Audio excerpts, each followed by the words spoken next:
Okay, I'm sure you've experienced or heard of SMART goals. And so I'm just going to give you a very quick overview. SMART goals and setting your goals up in a SMART format is very, very supportive of you actually moving your goal forward. So SMART is actually an acronym, and it stands for, the S stands for specific. Here you want to make sure that you're actually stating very clearly what you intend to do, and you're using action words. I like to start my goals a lot of times with, very simply, I will. And will is, of course, my action verb, my action word. Okay, number 2, the M stands for measurable.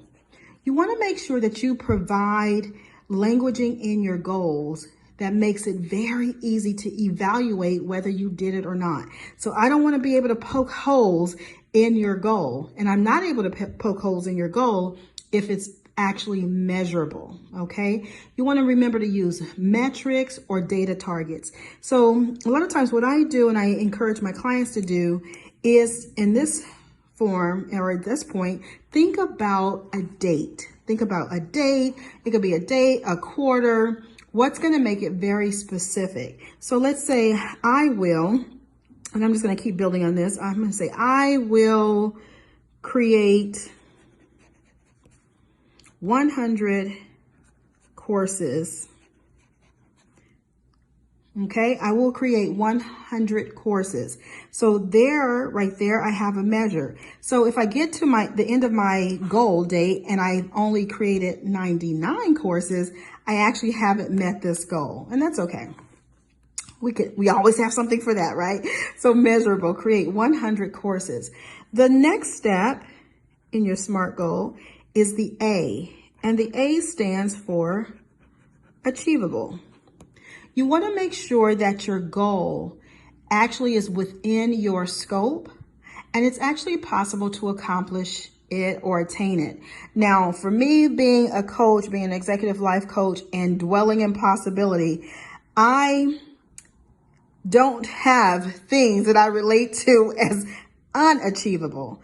But you want to think about, is it actually something within my scope that I actually can do? And if you feel like it's something that you definitely want to do, but you're not sure it's actually within your scope, I want to encourage you to get supported by a coach. So I'm going to keep building on this. I will create 100 courses. Okay. And I'm going to say, on my Ease and Flow Academy platform. Okay, so on my website. Okay, so we already have the S for specific, the M for measurable, the A for achievable, and then the next step is the R. R is for relevant. R is for relevant.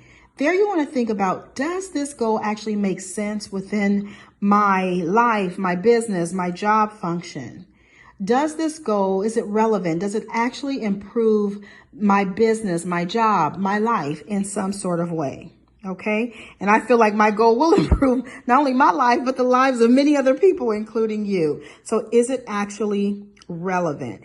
And I would say my goal is relevant because so many people are really focused more on taking online courses. Okay. And so that's what I'm building as, and that's the goal that I'm focused on. So you want to remember here, does it make sense for you? Okay. And then number 5, okay, we have the T, and T is for time bound. And sometimes I say time bound, time sensitive. Here you want to make sure that you state when exactly you're going to get it done. You want to also be very specific on a date or time frame. So just building back up on my goal here, I will, okay, we'll keep going. I will create 100 courses on my Ease and Flow Academy platform. And I could put something in here about, you know, the relevancy to the demographic that I serve, if I wanted to do that. And then time bound. And that is when I create my by when. I'm going to say by, so 100 courses on my platform. I'm going to say by December 31st, 2020. Okay, so once again, SMART is an acronym and it stands for specific, measurable, achievable, relevant, time-bound. All right, wishing you all the best with making sure that you set SMART goals and smashing those SMART goals.